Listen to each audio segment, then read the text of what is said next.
Our News is brought to you by Alive. Believe in best.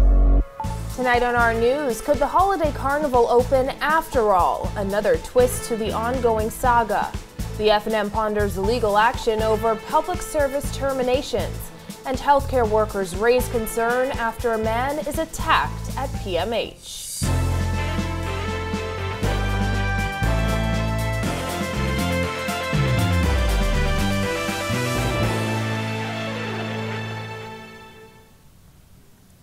Welcome to Our News and thanks for joining us. I'm Christina Dragovich. Topping news tonight, Minister of Health Dr. Michael Darville says the operators of the holiday carnival will learn tomorrow whether a decision preventing the attraction from operating this year will be overturned.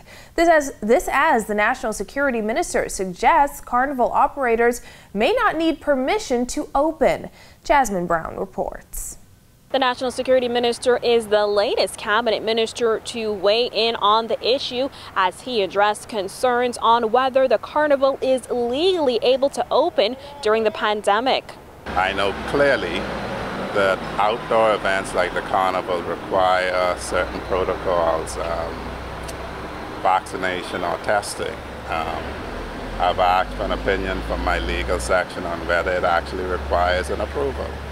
Wait to see that. Monroe says there will also be consultation with the Attorney General and his office as he says he expects to have a quick turnaround time on that report from his national security team. I may have my views of the law being a lawyer, but I don't advise myself. On Monday, opposition Senator Maxine Seymour tabled a letter showing approval was granted to the PLP for the temporary importation of supplies for the event. Darville was asked if he was aware of that arrangement. I'm unaware.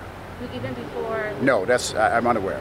Last week, Press Secretary in the Office of the Prime Minister Clint Watson announced that the Ministry of Health and Wellness had decided to not approve the opening of the holiday carnival. Darville explained outside cabinet that following this decision, members of the advisory committee held an emergency meeting with carnival operators and they were informed they could reapply. As for whether permission is needed for the carnival to operate, Darville says the legal minds will have to address that question. We're left with a job, and the job is to look objectively at events that are in the country and to determine whether the events have the potential of becoming a super spreader event.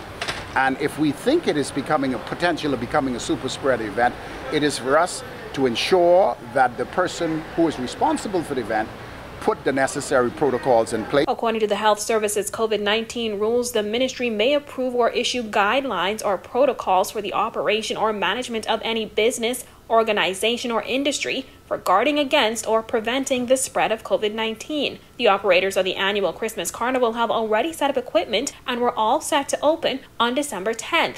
Monroe says if the carnival is allowed to operate, COVID police would ensure that safety protocols are followed. Reporting for Our News, I'm Jasmine Brown. Thanks, Jasmine. Amid talk of how vocal the former Prime Minister has been in recent days, new F&M leader Michael Pintard responding to questions about who speaks on the party's behalf. Kyle Joaquin reports. I think they have an obligation to protect the record of the administration that they served in. That's natural. What they do not have the ability to do is to determine the direction going forward. And so we want to make that absolutely clear. Pintard says when it comes to defending the F&M and previous administrations, former F&M MPs and cabinet ministers are fine to do so.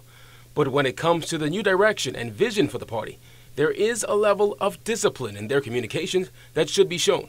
The new direction of the F&M will be communicated by me as leader and by our spokespersons who will communicate to the public the message agreed upon by our parliamentary caucus and party. Political observers have questioned the number of media interviews former Prime Minister and F&M leader Dr. Hubert Minnis has given in recent weeks, particularly given his refusal to speak with reporters on many occasions when he served as the country's leader. There were also many unanswered questions even before a new F&M leader was chosen. Some have questioned whether there is truly a unified front within the F&M's parliamentary team, given Minnis' absence at events and other occasions when all other members of the parliamentary team were present. Still, Minnis has spoken on numerous issues from the opposition standpoint, particularly the carnival debacle. We have no difficulty in members of the caucus correcting any distortions that others may have of our record, or our motivation for putting legislation or policy in place. And we fully expect all of our members will, under my management, do the same thing as they did under the former leader management, exercise discipline in their communications. Despite public perception, Pintard says the opposition is united. We just came out of a one-day convention where the three contestants absolutely united in our resolve to continue to work seamlessly with each other and support the party. For Our News, I'm Kyle Joaquin. National Security Minister Wayne Munro has met with union leaders who have expressed concern over a violent incident that unfolded at Princess Margaret Hospital over the weekend. Police confirming a man who was brought into the trauma area of the accident and emergency area for medical attention was attacked by two men. One of the alleged attackers was a patient and the other man accompanied him. I met with the Trade Union Congress. The Nurses Union president was a part of that. The issue of security is a matter for the Public Hospitals Authority. The Princess Margaret Hospital static guard is for when persons come in who are the victim of gunshots and that type of thing, where you could suspect that there may be people following on after to have an armed response to that. 2 knives were confiscated following the incident. Meanwhile, Cabinet has decided there will be no change to the holiday schedule this year, according to Press Secretary in the Office of the Prime Minister, Clint Watson. Christmas and Boxing Day fall on a Saturday and Sunday this year, raising questions about whether the following Monday and Tuesday would be observed as holidays. Well, Watson confirmed today only Monday will be a holiday and it will be business as usual on Tuesday. And the Free National Movement is considering taking legal action over perceived victimization in government offices, according to F&M leader Michael Pintard. Since the general election, he says many people have reportedly been sent home without an explanation because of perceived political affiliation. We wish to, in a gradual approach, first give the ministries an opportunity to correct what is happening, and then, of course, to speak with the Prime Minister. We've already started those discussions, and then we're prepared to take other actions, which in the fullness of time we're prepared to announce. The party says the list includes workers and contract holders from public parks and beaches, urban renewal, and various government ministries. Former F&M MP Donald Saunders says if discussions aren't fruitful, legal action may follow. If necessary, our first attempt is to mediate. The leader has started that process. We have started that process in discussions with individuals and the necessary parties. But only if necessary, our intent is to go to litigation. And with the F&M has always been a party that has helped its members, but we're not helping only F&M. 6 days after the Davis administration announced the elimination of travel visas for returning Bahamians and residents, Deputy Prime Minister Chester Cooper says there have been cases of some people getting stuck abroad. It's come to the attention of the Ministry of Tourism that there are Bahamians abroad who are experiencing some difficulties with airlines in terms of boarding their flights. The tourism minister says several airlines are still asking returning residents to show completed travel health visas. He adds passengers on connecting flights are typically the ones experiencing difficulties. We did have some queries from many Bahamians who are in varying parts of the U.S. Some of them far away, and some of them have steady travel paths to the Bahamas.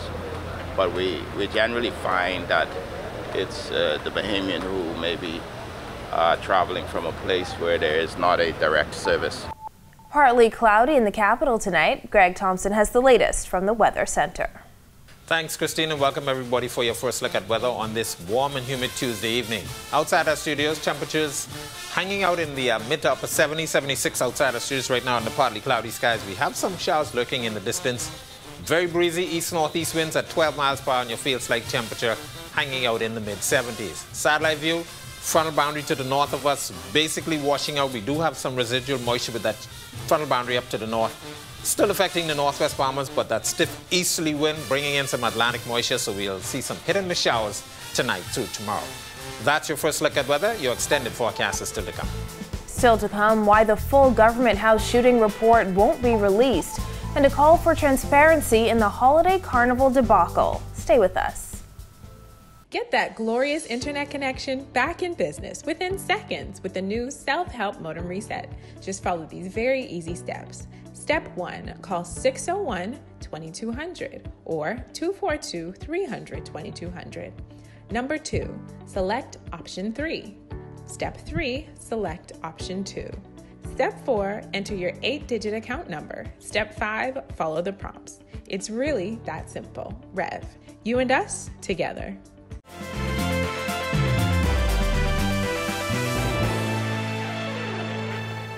It is unlikely the full report on the 2019 shooting death of a Royal Bahamas Defense Force Marine at Government House will be made public, according to National Security Minister Wayne Munro. He explains why. You might appreciate that security is a dynamic thing. You could never protect anything 100%. And so you would appreciate that we're never going to make fully available a report that goes in detail, setting out the vulnerabilities of Government House. Then Minister of National Security Marvin Dames appointed 4 retired law enforcement officers to review and determine whether there were any breaches or failures in security at Government House on the morning of April 28, 2019. A report was produced. It's been shared. When I came to office, it had not been shared with the Defense Force. I asked that it be shared with the Defense Force, the police force. They're addressing some of the security concerns. Well, F&M leader Michael Pentard is urging government to come clean on who gave what approvals to Christmas Carnival organizers and when. We are encouraging the government to just give a simple chronology on the sequence of events, to admit what missteps would have been taken in assessing this entire event. What have been the miscommunications between Ministries of Health, Ministry of Finance, Ministry of National Security? Just put all of those things in context. F&M Senator Ruben Raming says the holiday carnival is a major fundraiser for both the PLP and F&M, but the sponsorship of the carnival is the responsibility of the governing party. The job is also to obtain the Ministry of Finance approval for temporary importation of equipment, and that includes even the wharf privileges for the offloading of the equipment for the carnival.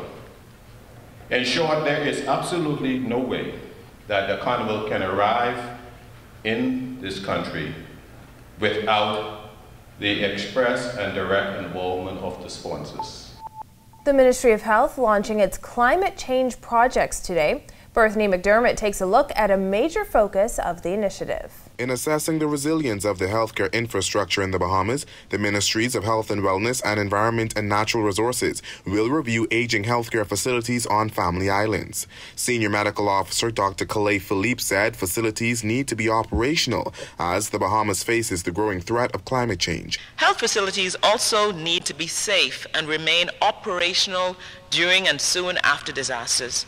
In the Americas, 67% of health facilities are located at risk of disasters. In the Bahamas, most of our facilities are near the coastline, and that makes a great impact. Acting Chief Medical Officer Dr. Philip Swan said in its infancy, the project will assess current healthcare facilities before reviewing the country's aging infrastructure. We know that the ages of our facilities are 20 plus years.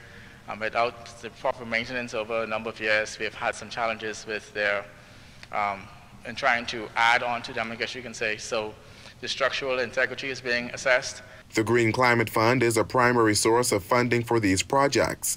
The government is also partnering with the Pan American Health Organization and the European Union to qualify for EU grants. While it's unclear how much this will cost, between the two funding sources, around $850,000 is already invested in the undertaking.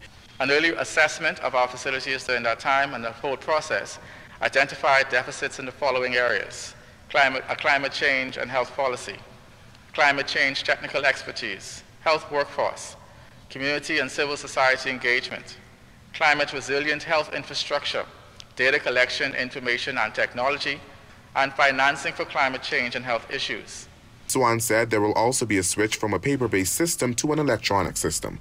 Reporting for Our News, I'm Berthany McDermott. Still to come, students around the world raise money for storm-ravaged schools and a new board for the NSA. The details when Our News returns. Get that glorious internet connection back in business within seconds with the new self-help modem reset. Just follow these very easy steps. Step 1, call 601-2200 or 242-300-2200. Number 2, select option 3. Step 3, select option 2. Step 4, enter your 8-digit account number. Step 5, follow the prompts. It's really that simple. Rev, you and us together. This is Our News. Welcome back. 5 eco-schools on Grand Bahama receiving more than $6,000 raised by the Children for Children campaign, created in 2019 to help schools impacted by Hurricane Dorian.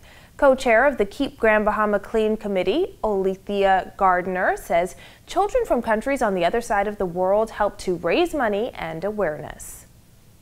Checks have been dispersed to each of the 5 schools on Grand Bahama, and this is why we're here today.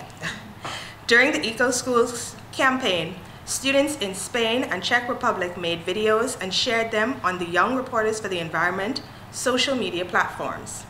Also, students from schools in Brazil made and sold handcrafts to raise money, and students in Portugal designed pencils, pens, and bracelets sold as part of the combined Children for Children fundraising campaign that raised funds for schools in Angola and the Bahamas. The program was initiated by BRIEF and the Foundation for Environmental Education to unite children around the world, raise awareness of climate change, and to assist 12 impacted schools on Abaco and Grand Bahama. We know that it has been hard. We know that a lot of the schools would have lost a lot of their environmental resources that they would have worked so hard for, especially during schools that would have already gone so far within their action plans and now have to rebuild. So every little dollar helps. So this is just a token from schools around the world. Head girl of Lucaya International School, Amelia Baptista, says she's excited about what the future holds for her school's environmental program. It's been really difficult to try and consolidate resources and time to really kind of make the impact that we want to in our school community. So I'm overjoyed. We're so blessed to be here and to be able to accept this donation. I think it's going to be an incredible bolster for the plans that I know we already have, but have been a little hesitant to put in motion for fear of lack of support. University of the Bahamas building partnerships with the Bahamas government. Marcellus Hall has that and more tonight in sports. All right, thanks a lot and welcome to our sports, everybody. I'm Marcellus Hall. The University of the Bahamas is fast moving towards building up its athletic program to whole new different levels. This week, paying a visit to the Minister of Youth, Sports and Culture, talking about some partnerships they hope will bear fruit. University of the Bahamas Athletics Department paying a courtesy call to the Minister responsible for sports, the Minister of Youth, Sports and Culture, the Honorable Mario Boleg. Meeting was focused on collaborations between UB and the ministry in terms of developing sports in the country and UB athletics, planning to move into NIIA role of Minister Boleg, discussing the role UB would play in developing a national sports academy, along with increasing the participation of athletic trainers in national team development. And we expanded on even some educational programming and platforms for high school student athletes and how that impacts us as we recruit student athletes. So there's a lot to do. He sounds willing, ready and able to do it. We're very familiar with the PS, and we've done work with them before. So we're very confident that working together, both the University Athletics and the Ministry of Youth, Sports and Culture, we're able to get some productive work done in the area of athletics in the country. The Ministry of Youth, Sports and Culture appointing a new board of directors for the National Sports Authority, or NSA, if you will. Greg Burrows Sr. will serve as chairman. The announcement being held, or rather made, earlier this week at the Thomas A. Robinson National Stadium, along with the Minister of Youth, Sports and Culture, with the Honorable Mario Boleg. Filling out the positions, Deputy Chairman, like we said, Grafton Eiffel Jr., Director of Sports, Timothy Munnings, Moses Johnson, Keith Smith, Margaret Muggy Aubrey, Felice Aubrey, Nicole Pratt, and NSA General Manager Quentin Brennan. Meanwhile, Monday Night Football action, LA Rams taking on the Arizona Cardinals. Battle for the NFC West, if you will. Cardinals, they came into this thing in first place and a favorite to win this game, but the Rams had other ideas as they jumped out behind a great game from Matthew Stafford and Odell Beckham Jr., who came up with a big touchdown catch. How about the Rams? They hold off a late charge from Arizona. They get the win here thanks to 3 sacks from Aaron Donald. And they go on 30-23 to final score. They improve to 9-4. Moving into second in the NFC West, Arizona falls to 10-3. They hold on to first place. And there it is, your look at sports for you here on this Tuesday. I'm Marcellus Hall. Back to you. Thanks, Marcellus. Still ahead, Alive helps 200 students to celebrate in style. Stay tuned. Get that glorious internet connection back in business within seconds with the new self-help modem reset. Just follow these very easy steps. Step 1, call 601-2200 or 242-300-2200. Number 2, select option 3. Step 3, select option 2. Step 4, enter your 8-digit account number. Step 5, follow the prompts. It's really that simple. Rev, you and us together. Welcome back to our news. Partly sunny skies with some showers ahead. Greg is back in the Weather Center. Thanks again, Christina. Welcome back, everybody, for your second look at weather. That stiff easterly wind out there, courtesy of a very strong high-pressure system off the eastern United States. That will be transiting towards the east, but that will keep us under very windy conditions over the next couple of days.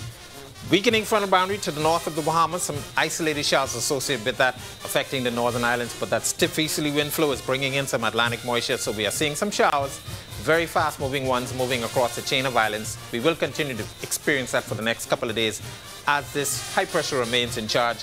Very rough conditions for boating out there. Speaking of boating, we're asking you boaters in the northwest Bahamas to exercise extreme caution out there. Northeast to east winds at 15 to 20 knots. They will be gusting high at times.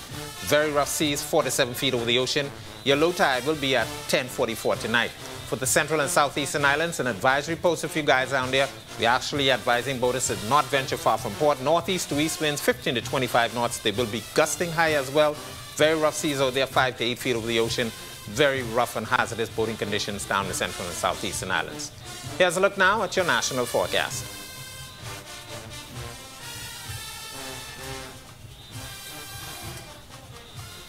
A look now at your extended forecast through Tuesday.